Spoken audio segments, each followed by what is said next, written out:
하나님께서는 우리를 향해서 아무것도 염려하지 말라 그렇게 말씀하시거든요. 근데 우리는 정반대로 살아가는 날들이 너무 많죠. 우리는 날마다 뭐예요? 염려, 근심, 걱정을 하고 살아요. 그건 믿음과의 관계가 있거든요. 여기 어떻게 하면 이러한 염려, 근심, 걱정에서 떠나 살 수 있을까? 그렇게 살 수 없죠. 인간 자체가 사는 세상이 염려, 근심, 걱정이 많으니까. 그러나 우리는 신앙 안에서, 믿음 안에서 답으로 찾아야 됩니다. 그 답은 주 안에 거할 때 가능합니다. 주 안에 거할 때 염려, 근심, 걱정을 이기고 살아갈 수 있죠. 그래서 오늘 찬송가 370장인데요. 주 안에 있는 나에게. 이 찬송가 제목처럼 주 안에 있는 나에게. 과연 나는 주 안에 있는가? 과연 나는 정말 구원 받았는가? 정말 나는 주 안에서 항상 주님을 누리고 있는가? 주 안에 거할 때와 주 밖에 있을 때는 다르거든요. 그래서 우선 이 첫 번째 작사와 작곡의 배경을 보면 이 찬송은 미국의 실한 여사가 작사하였는데 그녀는 척추를 다쳤어요. 연세 드시고 나면 거의 뭐 또 그 척추에 많은 문제들이 오잖아요. 7년간이나 투병 생활했습니다. 7년. 작은 세월은 아니죠. 아무래도. 몸과 마음이 많이 쇠약해졌어요. 중병에 걸리면 심하게 아프면 몸도 마음도 다 연약해집니다. 거기에 이길 장사가 없어요. 그 어쩌다 한번 아프고 그러는 것도 힘든데 이게 뭐 1년이고 7년이고 10년이고 20년 막 간다면 보통 문제가 아니거든요. 그러다 보니까 이 마음과 몸만 약해진 게 아니라 신앙심도 약해졌어요. 믿는 자들도 연약해질 수 있다는 거거든요. 그래도 어느 날 자기보다 못한 한 흑인 여자가 청소를 하면서 흥얼거려요. 찬송소를 들으면서 그가 회개하게 되는 거예요. 찬송이 그렇게 중요합니다. 이 흑인이 뭐 멸치천대 받고 있는데 근데 그 청소를 하면서도 그것도 직업도 뭐 대단한 것도 아니고 청소부가 찬송을 하면서 흥얼거리면서 길고하는 그 모습을 보게 됐습니다. 그때 거기서 회개가 일어나는 거예요. 그러면서 참회하는 마음으로 이 시를 지어서 주 안에 있는 나에게 딴 근심이 있으랴 하는 찬송가가 이 땅에 태어나게 됐죠. 작곡은 미국의 유명한 찬송 작곡가 커크 패트릭이라고 하는 분이 작곡을 했습니다.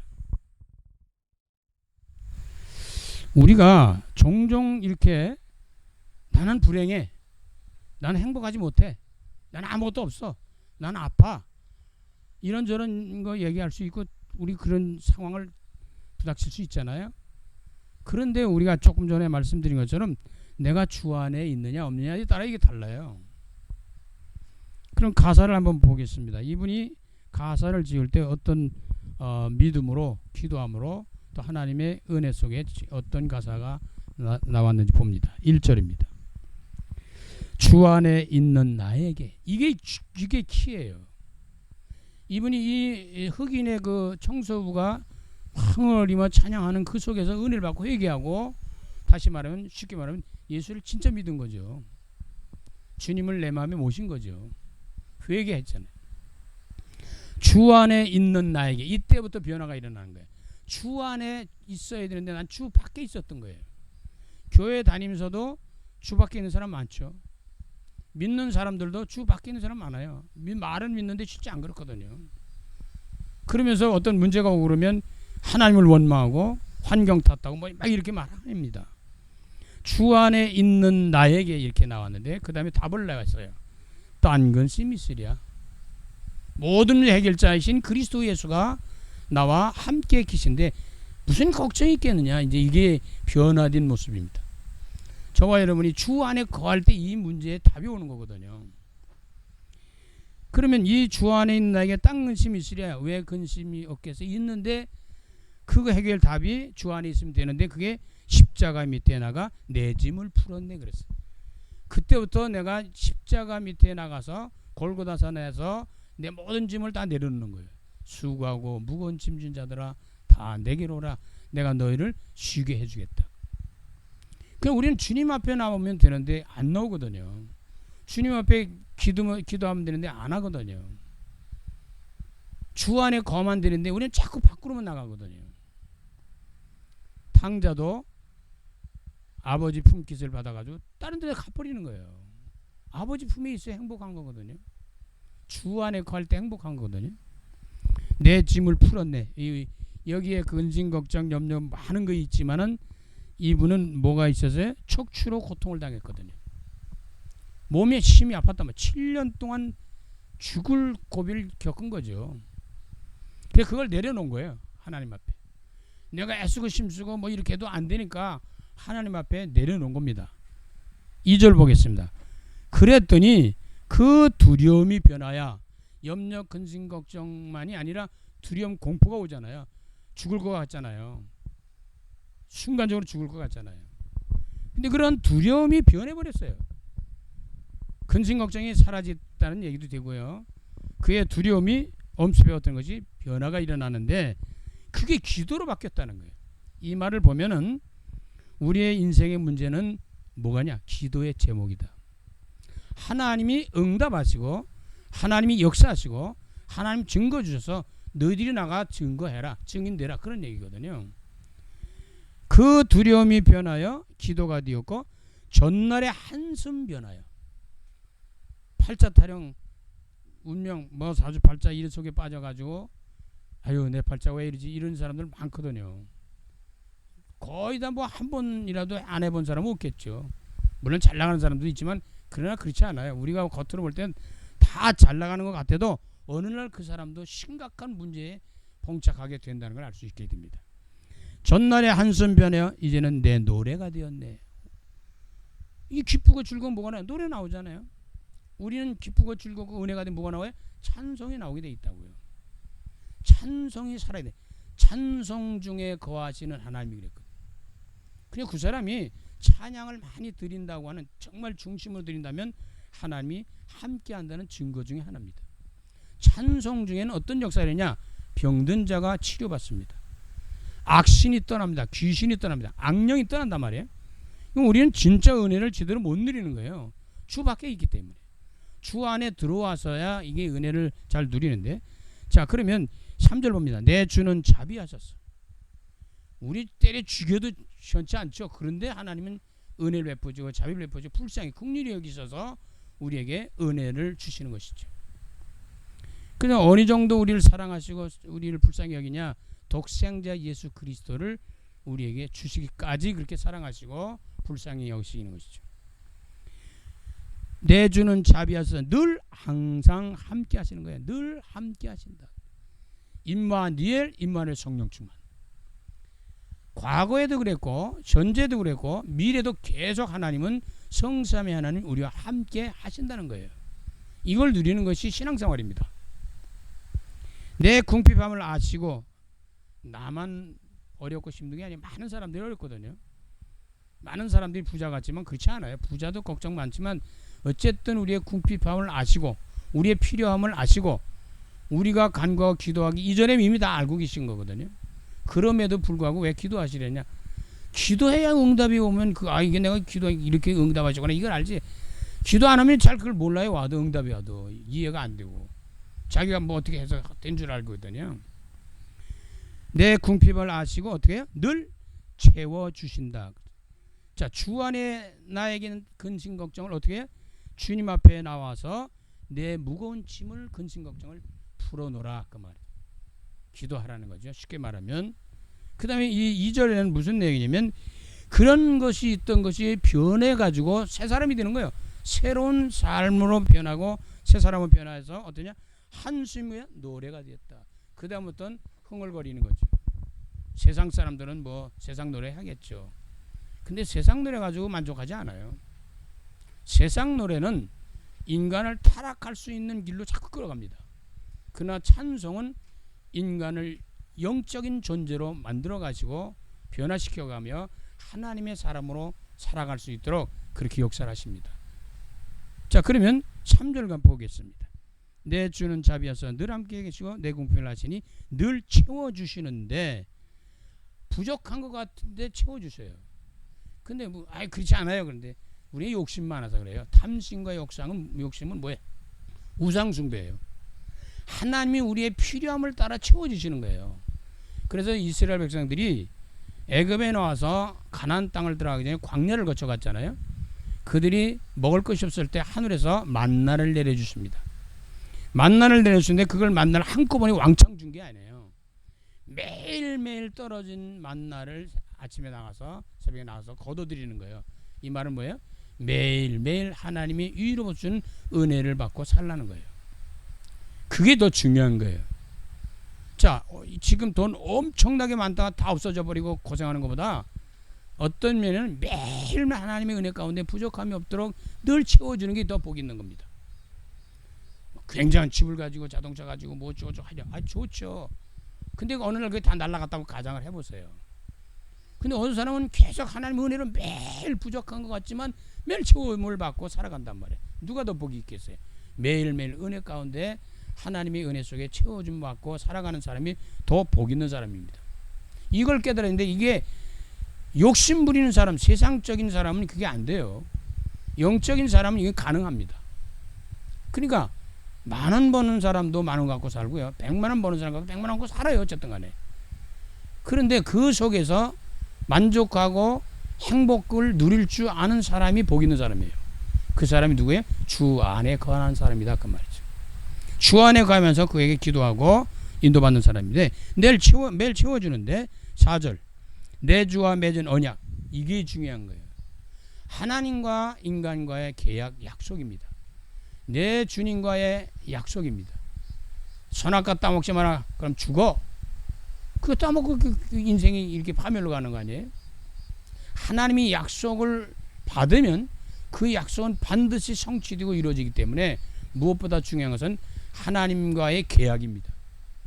우리 예배드리고 말씀 듣고 이런 모습 속에서 뭘 찾아야 돼요? 하나님이 나에게 주신 말씀의 계약을 언약을 잡아야 되는 거예요. 그걸 우리는 다른 말로 하면 메시지라고도 합니다. 메시지가 있는 사람은 절대로 무너지지 않아요. 하나님 말씀이 거하는 사람은 무너지지 않는 거예요. 그걸 우리는 반석에 세운 집이라고 그렇게 말합니다. 내 주와 맺은 언약은 영불변하시니 이 말은 뭐냐? 하나님의 말씀은 변화가 없어요. 하나님의 약속은 어김이 없어요. 절대적으로 이루어지게 돼 있거든요. 사람들의 말은 거짓말이고 속일 수 있지만 하나님의 약속은 절대로 우리와 관계를 먼저 하나님이 파괴하는 게 아니에요. 인간들이 파괴하는 거지. 거기에 개입한 자가 사탄이거든요. 자, 영불변하시니 변함이 없다 그 말이거든요. 그 나라 가기까지 늘 보호하시네. 언제? 천국 가는 이 땅을 떠나는 날까지 우리를 늘 인도하시면서 보호해 주신다 그 말입니다. 자, 그러면 후렴 보세요. 주님을 찬송하며 이때는 계속 찬양이 나오겠죠. 저와 여러분이 찬송이 죽었다, 감사가 죽었다, 찬양이 안 나온다, 기도가 안 나온다, 말씀이 다 귀찮다, 예배가 싫다, 이건 벌써 주 밖으로 나가버린 모습이에요. 근데 주 안에 있는 사람은 주님을 찾게 되겠죠. 기도하게 되겠죠. 예배를 즐거워하겠죠. 찬양하겠죠. 하나님을 사랑하는 사람은 하나님 앞에 거할 수밖에 없고 하나님 앞에 나올 수밖에 없는 겁니다. 거기에서 나오는 것이 할렐루야 할렐루야, 하나님 영광을 받으세요. 너무 감사합니다. 이게 거듭 반복 나옵니다. 내 앞길 멀고 험해도 이름에도 불구하고 인생들에게는 우리의 미래 앞길이 평탄한 것 같지만 않거든요. 그러나 이게 다 주 안에 거하면 소화가 되는 거예요. 다 이해가 되는 거예요. 응답을 두고 해결되는 거예요. 이게 언약이거든요. 이게 믿음이거든요. 내 앞길 멀고 험해도 우리 인생이 짧은 것 같으면 멀거든요. 일생이 또 먼 것 같은데 짧아요. 어느 날 갑자기 보니까 70이 되고 80이 되고 100세가 되고 지금 뭐 100세 넘는 분들 꽤 많으시더라고요. 아마 앞으로는 120세 정도까지 사실 겁니다. 근데 젊은 세대는 이제 뭐 150, 200 살지도 몰라요. 근데 보통 이 과학자들이 의사들이 그 연구 결과는 지금까지는 120세께는 살 수 있대요. 120세 정도는. 하여튼 저와 여러분은 또 말씀 듣는 분들은 120세 이상 사세요. 그냥 살지 말고 건강하게 좀 사시고 또 건강하지 않더라도 주 안에 거하셔 주님 은혜로 사시란 말이에요. 아픈 것이 변화야 내 노래가 된다니까요. 자, 이 찬송 가사를 쓰신 분도 척추로 7년 동안 고통을 당하다가 이 찬송 시가 나온 거예요. 저와 여러분이 당하는 고통과 죽음 같은 이 어려움들이, 이런 질병들이 오히려 그것이 찬송시가 될 수 있다는 거죠. 다른 말로 우리 말하면 인생의 전도자의 작품이 된단 말이에요. 그러니까 그거 갖고 원망불평하고 두려워할 거 없어요. 그 안에 하나님의 은혜와 축복과 계획과 뜻이 무엇이냐를 찾는 거예요. 자, 그러면 이런 가운데 속에서 나는 주님만 따라가리라. 아무리 먼 거리라도 우리 인생이 끝나는 날까지 누굴 따라가요? 주님만 바라보고 가는 거예요. 복음만 누리는 거예요. 그리스도 안에 거하는 거예요. 그러면 이러한 가운데 우리 전도자들에게 저와 여러분에게 준 메시지는 무엇일까? 현장 살리고 전달할 메시지가 뭘까? 한번 생각해 볼 필요가 있죠. 원래 인간은 하나님 안에 살도록 창조되어 있어요. 주 안에 살도록 되어 있다, 그 말이에요. 쉽게 말해. 창세기 1장 27절 28절에 하나님의 형상과 모양대로 지어서 남자와 여자를 창조하셔서 하나님 안에서 행복하게 영원히 살도록 창조된 겁니다. 하나님과의 소통, 교제하면서 인격적으로. 그래서 예수님이 이 땅에 오셔도 아픔을 아셔요. 우리의 아픔을 아시고 우리의 고통을 아시고 우리의 핍박을 아시고 이런 모든 걸 아신다고 그랬어요. 그러니까 우리는 하나님이 우리의 모든 걸 다 알고 계셔요. 그래서 그분이 말로만 아니라 직접 이 땅에 말씀이 육신이 오셔서 실제로 인간이 겪는 그런 아픔을 겪었다, 그 말이에요.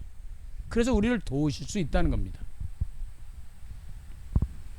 그래서 하나님께서는 이 땅에 축복을 주시는데 생육하고 번성하여 땅에 충만하라, 땅을 정복하라, 바다의 물고기와 하늘의 새와 땅에 움직이는 모든 생물을 다스리라고 창세기 1장 27, 28절에 말씀을 주셨는데, 지금 우리는 다스려지고 지배하고 정복을 못해요. 오히려 그들에게 지배를 받고 있어요. 종이짝 놓고선 그거 쫓아가는데요. 아니 북어 말른 거 쫙 문에 걸어놓고, 식당 같은데 가끔 뭐 요즘도 보니까 식당에 가면은 북어도 걸어놓고 뭐 이런 게 많더라고요. 요즘도 그래요. 그러니까 그걸 믿는 거예요. 그거 믿어서 어떻게 해요? 우리는 전능하신 하나님, 창조주 하나님 믿는 거거든요. 예수 그리스도를 믿는 거죠. 그런 이러한 그 하나님 안에 살던 인간들이 하나님의 언약이 있는데 선악과 따먹지 말라는 계약이 있잖아요. 그런데 창세기 3장 1절에서 19절에 잘 설명해 주는 것처럼 불신앙이 안 믿어요. 그리고는 어떻게? 불순종이 안 믿으니까 순종을 안 하죠. 믿으면 순종할 텐데. 믿으면 순종하고 순종하면 믿는 거 아니에요. 이로 인해서 인간은 모든 것을 잃어버렸다. 영적으로, 정신적으로, 육신적으로, 과거, 현재, 미래, 내세, 현세, 이거 다 잃어버린 거예요. 결국은 종착역이 어디에? 지옥이에요. 이렇게 비참하게 인생을 마무리치라고 우리 이 땅에 보낸 게 아닙니다. 우리를 구원해서 영원한 천국으로 이끌어 주시려고 하는 거죠. 인간은 그래서 꼭 답을 찾아내고 답을 가지고 있어야 돼요. 뭔 답? 어디서 와서 무엇 때문에 살며 어디로 가느냐, 이 답이 있어야 됩니다. 내가 어디서 왔냐? 엄마 아빠를 통해 나왔죠. 그럼 누구 모릅니까? 물론 엄마가 누군지 아빠가 누군지 모르는 사람도 있긴 있어요. 그런데 어쨌든 엄마 아빠가 계셨기 때문에 이 땅에 온 거예요. 근데 그게 사실 엄마 아빠를 해서 왔지만 하나님의 은혜 가운데 아버지 어머니를 통해 이 땅에 태어나게 됐다는 거예요. 이걸 깨달아야 돼요. 하나님으로부터 왔다, 그 말이에요. 자, 그러면 무엇 때문에 삽니까? 하나님의 나라의 일을 위하여 사는 거예요. 우리로 말하면 전도와 선교를 해서 하나님의 영화로운 삶을 사는 거예요. 그러다 우리는 어디로 가요? 이 땅을 떠나는 날, 죽는 날, 쉽게 말하면요, 천국 가는 거예요. 안 믿으면 지옥 간다 그랬잖아요. 그래서 어디서 와서 무엇 때문에 살며 어디로 가냐는 답이 있어야 됩니다. 창세기 16장 8절에 보면 사레 여종 하갈이 이 사레하고 이제 막 싸움이 번져요. 그 이스마엘, 이삭 이 관계 때문에. 그게 나중에 할 수 없이 이 사레를 쫓아냅니다. 그래서 사레가 하갈이 이스마엘과 같이 나가다가 먹을 물이 없어요. 사막지대가 돼서. 근데 하나님께서 그를 만나 주시죠. 그래서 말씀하신 데 뭐냐면 네가 어디서 왔으며 어디로 가느냐? 너 지금 어디서 왔어? 너 지금 뭐 하고 있는 거야? 너 어디로 가는 거야 도대체? 목적지도 몰라요 지금요. 왜 사는지도 몰라요. 어디서 왔는지도 몰라요. 그래서 하나님이 그러지 말고 네 주인에게 가서 충성해라. 너가 갈 곳은 거기야. 네가 살 곳은 거기야. 네가 할 일이 거기가 있어. 이걸 깨우쳐 주는 겁니다. 나는 어디서 와서 무엇 때문에 사며 어디로 가는지를 답을 내야 됩니다. 내가 곧 길이요 진리요 생명이라고 하는 그리스도 예수 안에서 답을 내야 됩니다.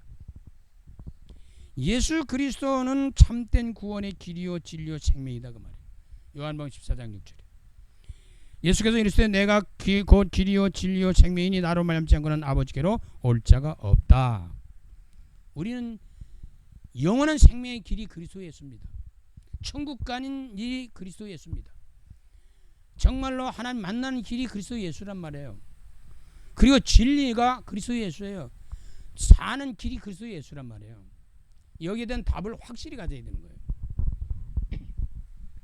그러면 인생이 이렇게 깨닫고 발견하면서 알아야 될 부분은 우리의 가야 될 궁극적인 목적은 어디냐? 우리 본향이 따로 있어요. 갈 곳이 따로 있어요. 영원히 살 곳이 따로 있어요. 그게 뭐냐면 히브리서 11장 15절 16절에 인간의 본향을 그리워하며 살아가는 나그네 인생입니다. 그러니까 본향을 찾기 전까지는요 방황을 해요. 내가 천국에 대한 확정을 가지면 방황을 하지 않습니다. 길이 되신 예수를 만나면 길이 됩니다. 진리 되신 예수를 만나면 참길을 가게 되잖아요. 길이 되신 예수를 만나면 생명의 길을 가게 된다고 말이에요. 더 나은 본향을 사모하니 곧 하늘에 있는 것이다. 하나님께서는 그들을 위해서 우리 구원받은 백성들을 위해서 한 성을 예비했다. 그 말은 뭐냐? 천국이 준비되어 있다 그 말이에요. 그래서 지금 주님은 저와 여러분을 거할 처소가 마련되면 데려가시려고 지금부터 데려가려고 기다리고 계시는 거예요. 그때까지는 우리 사는 거예요. 개인의 가는 시간표 다르죠. 또 때로는 전체가 가는 시간표가 또 있어요. 완전히 세상의 종말이 와서 완전히 새롭게 만들어지는 세대가 옵니다. 그러나 그 이전에는 주님이 재림하기 전엔 너나 할 것 없이 누군가가 다 가야 되거든요. 근데 그거에 하나님이 준비된 성, 예비한 성이 있다 그 말이에요. 그게 천국입니다. 자, 그러면 인간은 하나님의 아들이신 예수 그리스도를 믿음으로 구원받아요. 다른 거로 구원받는 게 아니에요. 영접하는 자, 곧 그 이름을 믿는 자들에게는 하나님의 자녀가 되었다. 그래서 우리가 살아가는 동안에 뭘 누려요? 예수 그리스도를 통해서 구원받고 구원받으면 신분이 바뀌어요. 마귀의 자녀가 하나님 자녀로 바뀌어요. 그건 신분을 누리는 거예요. 하나님의 자녀, 천국 백성의 자녀의 축복을 누리는 거예요. 그리고 우리는 그 속에서 세상과 영적 싸움이 진행되고 있기 때문에 권세를 누리는 거예요. 신분과 권세를 누리는 것이 말씀 언약 속에 붙잡고 기도하는 겁니다. 그걸 유지해 가는 게 예배예요. 계속되는 것이. 자, 구원받은 사람은요 하나님의 성전이 됩니다. 성령이 하나님의 영이 그 안에 거하십니다. 고린도서 3장 16절에 너희는 너희가 하나님의 성전인 것과 하나님의 성령이 너희 안에 거하는 걸 알지 못하느냐. 예수 그리스도 믿으면 주님이 내 안에 성령으로 들어와 계신단 말이에요. 그래 주 안에 이미 거하는 거예요. 그걸 누리질 못하는 거예요. 왜 못 누려? 내가 구원받는 걸 잘 몰라요. 지금 신분을 모르는 거예요. 내가 쉽게 말해 세상 말하면 왕자의 공주거든요. 이걸 못 누리는 거예요. 자, 그러면은 인생의 가장 편하고 행복하고 축복된 삶은 무슨 삶이냐? 세상적인 삶이 아니에요. 영적인 삶입니다. 정말 행복하다, 정말 평안하다, 기쁘다, 즐겁다, 막 신난다 이 말은요 육신적으로 뭐 굉장히 풍요로워서 한 게 아니고 영적으로 풍요로운 삶을 사는 것이 인간의 가장 행복하고 평안한 삶이다 그 말이에요. 그래서 로마서 8장 6절에 보면요 육신의 생각은 사망이요, 육신의 것은 아무리 굉장하게도 사망이요. 그런데 영의 생각은 생명과 평안이다 그 말이에요. 쉽게 말할게요. 은혜 받으면 평안해져요. 은혜 받으면 신나는 거예요. 오늘 여러분이 은혜 받고 돌아가 보세요. 은혜 받는 순간부터 신이 나는 거예요. 그 힘으로 인생을 사는 거거든요. 그래서 우리가 성령이 우리 안에 거하심을 잊지 말아라 그 말이죠. 그래서 그걸 누리는 계속 기도하면서 누리는 거잖아요. 그럼 인생의 가장 평안한 것은 어떤 것이냐? 행복한 삶은 영적인 삶이라는 것을 놓쳐서는 안 됩니다. 그래서 우리는 심령이 어떤 심령이 되냐? 물된 동산 같다. 물이 없으면 죽어요. 풍요로운 물이 풍요로운 곳에 사는 거거든요. 그것도 건수가 아닌 맑은 생수 같은 것을 마시면서 생명의 근원 되신 예수 그리스도, 거기에서는 다시는 근심이 없으리라 그랬어요. 그 잠언서 17장 22절에는요. 마음의 즐거움은 양약이래. 마음이 기뻐야지 이게 건강을 회복하는 겁니다. 마음이 기쁘지 않으면 병나요, 아파요. 그래, 심령의 근심은 뼈를 마르게 한다는 거지. 자꾸 근심 걱정하면 자꾸 뼈가 말라요. 자꾸 이제 온몸이 말라요. 자꾸 힘이 없어요. 기운이 없어지는 거예요. 아픈 거예요. 그리고 우리는 쉬운 말로 말하면 늘 말씀드린 것처럼 은혜 받고 사는 거예요. 자, 인생의 가장 가치 있고 영광스러운 삶은 무슨 삶이에요? 청지기적 사명인 전도자의 삶을 사는 거예요. 돈 벌어서 뭐 할 거예요? 집 사서 뭘 거냐고요? 자동차, 기타 등등 해서 뭘 거냐고요?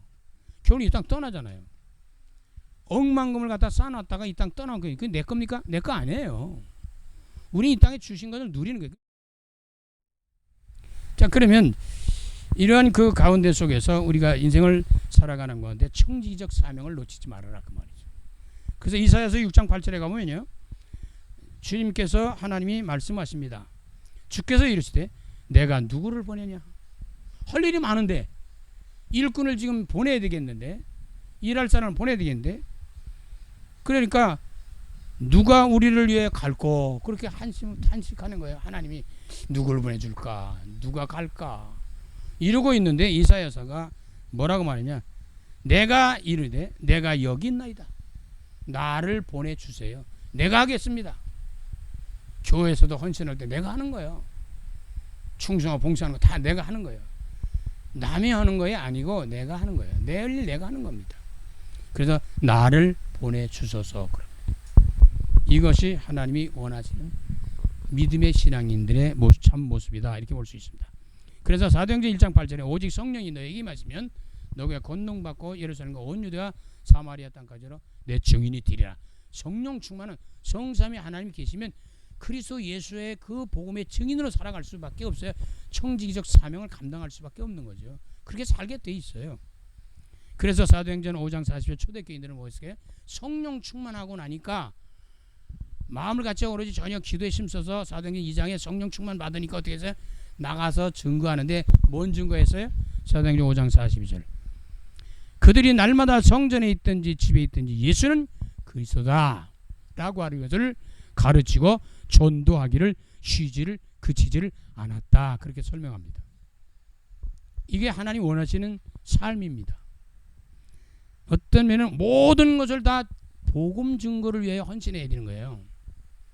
자, 인생의 가장 행복한 자는 전도자, 기도의 삶입니다.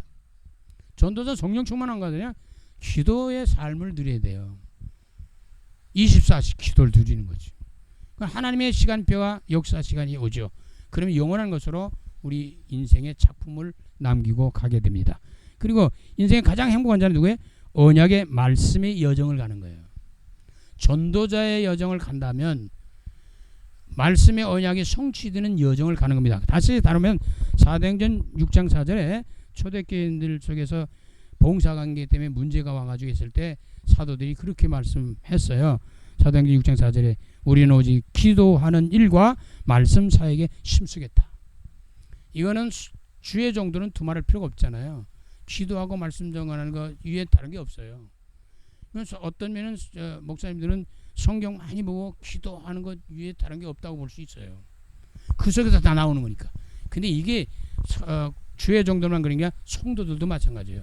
말씀과 기도 속에서 사업도 하고 직장생활도 하고 일반 생활도 하는 거예요. 그래야 하나님의 나라를 이루는 놀라운 능력과 은혜와 축복도 도래하게 된다는 것을 알 수 있습니다. 예, 말씀을 붙잡고 기도하면서 성령의 인도를 받는 것이다. 다른 건 없어요. 다 하나님의 인도를 받고 하나님의 뜻에 맞으면 다 오게 돼 있어요. 자, 복음 안에 주 안에 거하는 자가 가장 행복하고 평안하다고 했습니다. 오늘 본문의 말씀 속에도 나의 삶 속에 하나님의 율례가 노래가 됐다 그러거든요. 이 말은 뭐냐? 하나님의 말씀이 받고 은혜가 역사 일어나니까 노래가 된 거예요. 찬양이 된 거예요. 영광 들어. 그리고 그 신앙생활 흐름과 전통과 말씀이 이게 흐름에 그게 다 노래로 바뀌는 거예요. 주 안에 들어오는 순간부터 다 바뀌는 거예요. 그래서 그 에베소 6장 15절에 평안의 복음이 준비한 것으로 신을 신고 이면 평안해지는 게 뭐냐? 복음이 평안 자체예요. 복음이 생명이에요. 복음이 축복이에요. 그리스도를 누리는 속에서 행복이 오고 평안이 오고 거기에 축복이 있게 돼 있다니까요. 그래서 골로새 2장 2절로 3절에 하나님의 비밀을 깨닫기를 원한다. 그 비밀은 뭐냐? 그리스도다.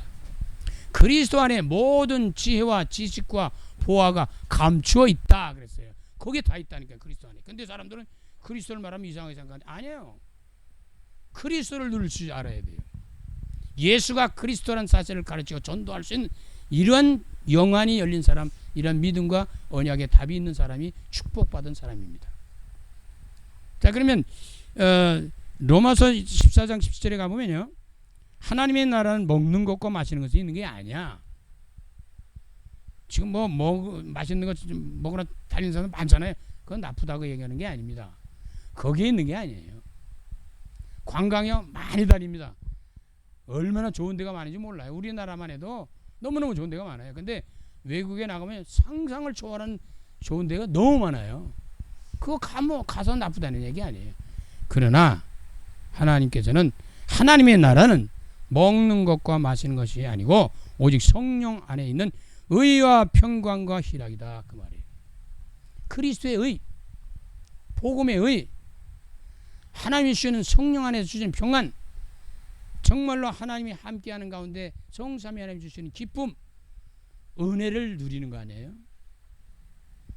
요한복음 20장 19절에 보면은 하나님의 나라는 먹는 것 마시는 것이 아니고 오직 성령 안에 있는 의와 평강과 희락이라고 했는데 20장 19절에 가보니까 요한복음에 보면 이날의 안식 후 첫날 저녁 때 제자들이 유대인들을 두려워하여 모인 곳에 문을 닫았더니 예수께서 오사 가운데 서서 이르시되 너희에게 뭐가 있으라? 평강이 있을지어다 그랬거든. 아이, 평안해야 돼요. 편해야 돼요. 마음이 평안해야 되잖아요. 돈이 있어도 평안하고 없어도 평안하고 건강이 있어도 평안하고 없어도 평안하고 그런다면 얼마나 축복받은 사람이에요. 평안이 그렇게 중요한 거예요. 마음의 평안을 누리라. 성령이 함께 하시면 참 마지막 드립니다. 예수 그리스도 안에서 찬양과 감사와 영광을 돌리는 삶입니다. 정말 주 안에 가면요 뭐가 와요? 찬양이 나오게 돼 있어요. 찬양하는 사람은 뭐가 와요? 감사가 넘치게 돼 있어요. 감사가 넘치는 사람은 뭐가 있어요? 하나님을 영원하게 영광을 돌리는 삶을 누리게 됩니다. 그래서 로마서 14장 8절에 우리가 살아도 주를 위해 살고 우리가 죽어도 주를 위해서 죽는다. 사나 죽으나 앉으나 서나 무엇을 하든지 주님께 영광을 위해서 산다 그 말입니다. 그래서 계시록 14장 7절에 그러므로 큰 음성으로 이르되 하나님을 두려워하며 그에게 영광을 돌리라. 이는 그의 심판의 시간이 이르렀습니다.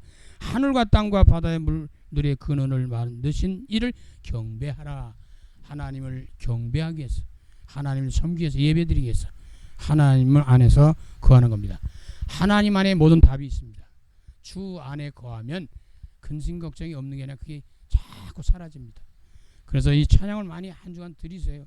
주 안에 있는 나에게 딴 근심이 있으리라. 주 안에 있는 나에게 딴 근심이 없어요? 있는데 그게 걱정이 안 된다니까요. 주 밖으로 가면 없는 근심 걱정도 생겨요. 십자가 밑에 나가 내 짐을 풀었네. 있다면 십자가 앞에 내려놓으세요. 기도하시란 말이에요. 주님을 찬송하며 할렐루야 할렐루야 내 앞길에 멀고 험해도 나 주님만 따라가겠다. 어떤 상황에서 주님만 바라보고 가는 거예요. 십자가 예수만 바라보고 주 안에서 승리하는 평안하고 행복한 전도자의 삶을 누리시기를 간절히 주의 이름으로 축원합니다. 살아계신 주님, 우린 이 세상 살아가면서 많은 것을 소유하려고 합니다. 물론 필요하지만 그것이 인생의 전부는 아닙니다. 진정한 행복과 평안은 소유에 있는 게 아닙니다. 있다면 예수 그리스도 안에 거하는 삶입니다. 주 안에 거하는 자 딴 것임이시라고 했습니다. 혹시 그런 일이 있으면 십자가 밑에 나가서 내 짐을 풀어놓으라고 기도하라고 말씀합니다. 오늘 사랑하는 종들이 어떠한 상황 속에도 주 안에 있는 것을 누리게 하시며 또 이 세상에 살아다 힘들고 어려울 때 주님의 앞에 내려놓고 기도하면서 주님의 응답과 해답을 누리며 승리하는 참된 평안을 누리는 전도자로 남은 여생을 드릴 수 있도록 성령께서 함께하여 주시옵소서. 예수 그리스도 이름으로 감사하며 축복하며 기도드립니다.